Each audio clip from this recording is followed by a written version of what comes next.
Halo Sobat Rebahan, selamat datang di BB Channel.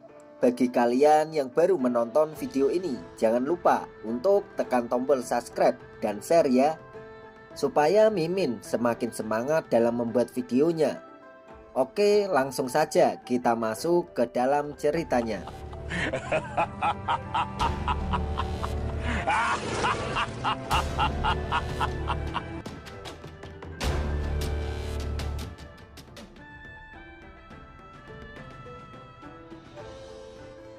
Di awal cerita, kita sudah dibawa ke dalam alam bawah sadar Bira yang sedang mengobrol dengan kakeknya. Di sana Bira memanggil-manggil nama kakeknya.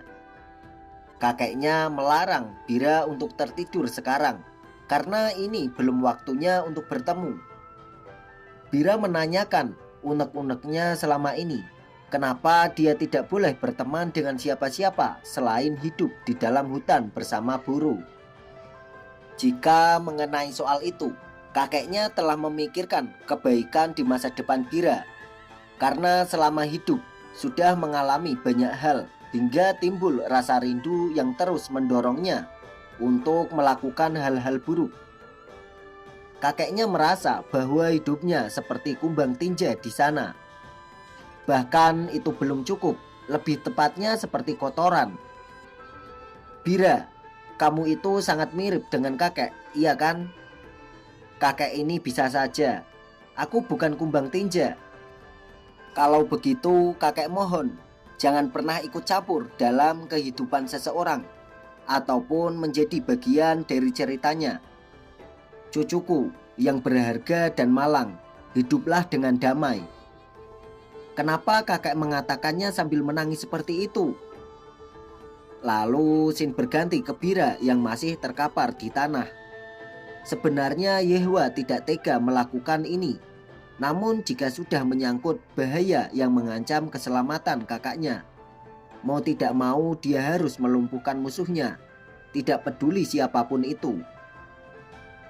Memang untuk masalah perasaan Yehwa sangat lemah, tapi jika masalah kekuatan tidak diragukan lagi. Dia mempunyai potensi yang lebih baik daripada kakaknya. Setelahnya dia meninggalkan Bira tanpa mengatakan sepatah kata pun. Di sini Bira dan Tanyu benar-benar kalah telak di hadapan kedua anak misterius ini. Dia terus berjalan untuk menghampiri kakaknya. Di momen itu Yehwa teringat pesan dari orang tuanya. Yehwa, camkan ini baik-baik. Kakakmu Bihuang, putraku Bihuang adalah anak yang luar biasa yang akan menjunjung tinggi kehormatan keluarga kita. Pertaruhkan nyawamu untuk melindunginya. Ternyata ini sebab Yehwa rela mati untuk melindungi Bihuang, karena dia memegang teguh pesan dari orang tuanya. Meskipun dia mempunyai kekuatan yang lebih hebat dari kakaknya, dia hanya bisa menurut terhadap perintah kakaknya dan tidak mau melawan sedikit pun. Bihuang yang tertunduk lemas karena merasa kekuatannya tak sebanding dengan adiknya. Dia benar-benar sangat iri dengan talenta yang dimiliki Yehwa. Bahkan saat dihampiri, dirinya merasa merinding karena telah melihat kemampuan yang sangat dahsyat tadi. Saat ini dia tak sudi dibantu oleh Yehwa karena terlalu malu jika harus dilindungi terus-menerus. Dia menolak bantuan itu dengan menyintalkan Yehwa, sampai-sampai dia harus tersungkur lagi ke tanah. Dia sangat geram saat ini. Kau meremehkanku ya? Kau sudah kuberi peringatan untuk jangan menyentuh senjataku secara sembarangan. Kau hanya cukup melakukan tugas serabutan yang aku perintahkan. Paham? Seperti kata ibu, aku Bihuang adalah orang yang akan menghancurkan sekte langit utara. Jangan pernah lagi kau menodai senjata suciku dengan tanganmu itu. Kata-kata serta perbuatan Bihuang memang sudah sangat berlebihan. Tapi tetap saja Yehwa tidak mau melanggar kata-kata dari ibunya. Meskipun hatinya merasa sakit, dia tak mungkin jika harus melawan kakaknya sendiri. Yang bisa dia lakukan hanya menangis. Tidak cukup dengan itu, Bihuang masih tetap memaki-maki Yehua dengan kata-kata kasarnya. Dia berucap tidak membutuhkan lagi bantuan dari Yehua. Dengan keras kepala dia berkata, jika hanya menghadapi bocah semacam dia, tidak mungkin dirinya akan kalah. Apalagi harus dibantu seperti ini. Dilanjutkan dia yang telah bersiap memulai aksinya dengan mengeluarkan jurusnya lagi. Dia mempertegasnya untuk melihat dirinya yang akan melakukan sesuatu kepada Bira yang sudah terkapar di tanah. Tindakannya sangat mencerminkan seperti orang pengecut yang hanya bisa menyiksa lawannya yang sudah tak mampu bergerak. Serangannya yang dikeluarkan semakin mendekat ke arah Bira dengan cepat. Namun sebelum serangan itu mengenai Bira, Ketua Sekte Langit Utara terlebih dulu menyomot tubuh Bira. Kedatangannya benar-benar di waktu yang sangat tepat. Jika telat sedikit, maka tubuh Bira akan hancur karena asap biru itu. Tujuannya menyelamatkan Bira semata-mata ingin menggali informasi darinya. Bihuang dan Yehua sangat terkejut dengan kemunculan seseorang yang lagi-lagi mengganggu aksi mereka. Bukan hanya itu, kecepatan yang diperlihatkan untuk menyelamatkan Bira sangatlah cepat. Setelah menghindari serangan asap itu dan mendarat dengan aman, Ketua Sekte Langit Utara langsung memeriksa keadaan anak yang diselamatkannya dengan memeriksa nadinya. Sayangnya anak yang diselamatkan itu sudah tidak mempunyai tanda-tanda kehidupan. Di dalam hatinya, dia mengatakan bahwa Bira sudah mati. Ya, itu sedikit disayangkan karena dia merasa kedatangannya sangat telat, sampai-sampai harus kehilangan petunjuk informasi satu-satunya. Tapi dia sedikit tersentak saat memeriksa keadaan Bira. Sampai-sampai ekspresinya terlihat sangat panik karena dia merasakan ada sebuah energi misterius di dalam tubuh anak yang diselamatkannya itu. Walaupun belum diketahui energi misterius seperti apa yang dimaksud Ketua Sekte Langit Utara, tapi nampaknya itu sangat membuat penasaran. Bihuang yang sudah sangat geram karena aksi-aksinya pasti digagalkan oleh orang-orang yang baru muncul. Dia sudah tak peduli lagi siapa yang mau datang kepadanya. Berhubung suasana hatinya sedang buruk, jadi menangkap mereka semua adalah tindakan yang paling bagus untuk saat ini. Dilanjutkan, Bihuang mengeluarkan serangannya yang ditujukan ke tamu yang tak diundang itu. Teknik jaring pedang pembunuh dikeluarkan untuk membunuh lawannya secara sekaligus. Ketua Sekte Langit Utara memang sudah tahu bahwa lawannya akan segera menyerangnya, namun dia tidak terlalu khawatir tentang itu. Yang membuatnya penasaran adalah energi misterius yang berada di dalam tubuh Bira. Walaupun samar-samar, dirasa energi itu sangatlah kuat. Karena dia terlalu hanyut memikirkan hal itu. Terus dia segera menepis sendiri bahwa semua itu hanya perasaannya saja. Setelahnya dia meletakkan Bira. Dia akan secepat mungkin menyelesaikan urusan dengan bocah-bocah nakal yang berada di depannya. Setelah itu dia akan memakamkan jasad Bira nanti. Dilanjutkan dia yang mengeluarkan jurusnya yang bernama Pedang Kendali, di mana jurus ini mampu mengendalikan pedang tanpa harus dipegang terlebih dahulu. Seolah-olah pedang itu mempunyai kesadaran sendiri. Pedang itu mulai keluar dari tempatnya. Dilanjutkan Ketua Sekte Langit Utara yang langsung memasang kuda-kudanya untuk menyerang bocah nakal di depannya.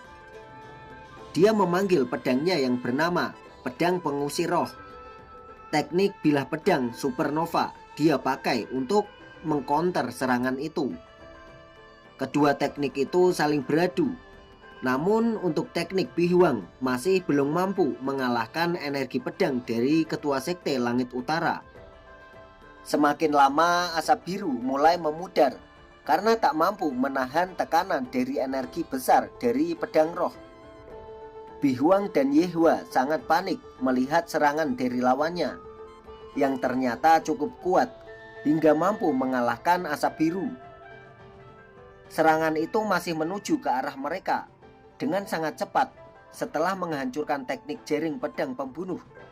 Dengan segera mereka berusaha menghindari serangan kuat itu. Tak mungkin jika harus menahannya, karena mereka sadar jika memaksakan diri akan terluka cukup parah. Hingga energi itu menghancurkan bangunan yang berada di belakang mereka. Di sana Bihuang terlihat sangat panik, karena baru kali ini dia melihat energi pedang yang sangat luar biasa sekali.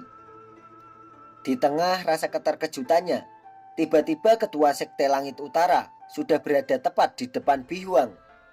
Dan itu tidak diketahui sama sekali olehnya. Hingga dia bertanya-tanya sejak kapan lawannya melaju ke arahnya, karena tak melihat pergerakan dari tadi. Jaring pedang pembunuh ya. Sepertinya kemampuanmu tidak cukup di sini saja kan? Apa katamu? Tentu saja tidak. Jangan berbicara seolah-olah kau mengetahui teknik ini.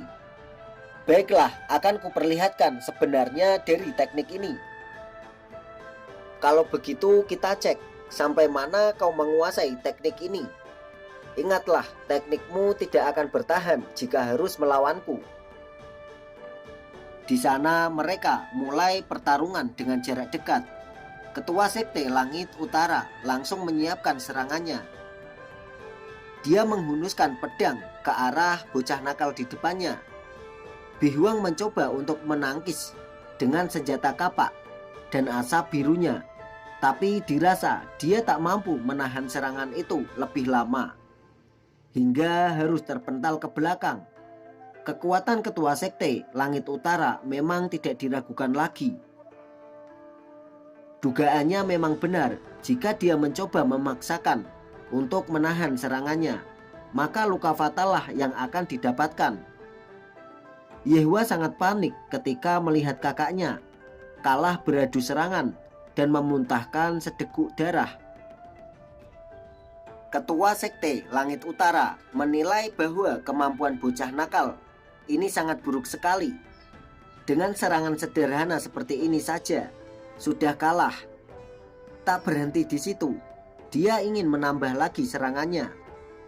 Semua ini dilakukan supaya bocah yang dibunuhnya tidak merasa kesepian dan akan mencarikan teman di alam sana. Yehua hanya bisa berteriak melihat kakaknya yang dikalahkan dengan telak oleh orang asing yang baru datang. Perkataan ketua Sekte Langit Utara memang tidak main-main. Setelah kabut menghilang, di sana terlihat Bihuang yang mati setelah terkena telak serangan susulan itu. Saat itu Yehua benar-benar sangat sedih sekali, karena harus melihat kejadian yang tak terduga seperti ini. Dia berteriak dan menangis secara bersamaan, serta bergegas menghampiri kakaknya yang sudah tak berdaya. Namun saat Yehua berada tepat di belakangnya, ketua Sekte Langit Utara berkata kepadanya, "Sudah 3 tahun ya? Kalau kalian berhasil kabur, seharusnya kalian harus bersembunyi dalam diam seperti lumut, supaya aku tidak bisa menemukan kalian. Namun kalian benar-benar sudah bosan hidup ya, sehingga membuat kekacauan kepada orang-orang yang tidak bersalah." Di sana Yehua langsung panik setelah mendengar kata-kata itu. Dia langsung memalingkan wajahnya untuk memastikan sebenarnya siapa orang yang berada di depannya kali ini. Dengan melihat ke depan, samar-samar dia mulai mengingat siapa sosok di depannya itu. Dilanjut, ketua Sekte Langit Utara yang membuka cadarnya supaya bisa dikenali lagi. "Kau tidak lupa denganku kan bocah?" Seketika Yehua langsung tercengang setelah melihat dengan jelas sosok di depannya yang mengingatkan kepada kejadian masa lalu. Saat itu desanya terbakar oleh api yang begitu besar. Kesedihan di sana tak lagi terbendung, serta tragedi itu telah memakan korban yang banyak. Seluruh penduduk di sana telah dibantai habis-habisan oleh Sekte Langit Utara. Dan orang yang memimpin kejadian itu adalah sosok yang berada tepat di depannya saat ini. Yehua memandang ketua Sekte Langit Utara sebagai monster yang sangat jahat karena telah membantai sektenya dengan kejam. Bahkan dia masih sangat jelas mengingat kejadian itu. Karena kau telah muncul lagi di hadapanku, maka kau juga akan kukirim pergi ke dalam pelukan seluruh keluargamu yang sudah kumusnahkan. Dan cerita pun to be continue.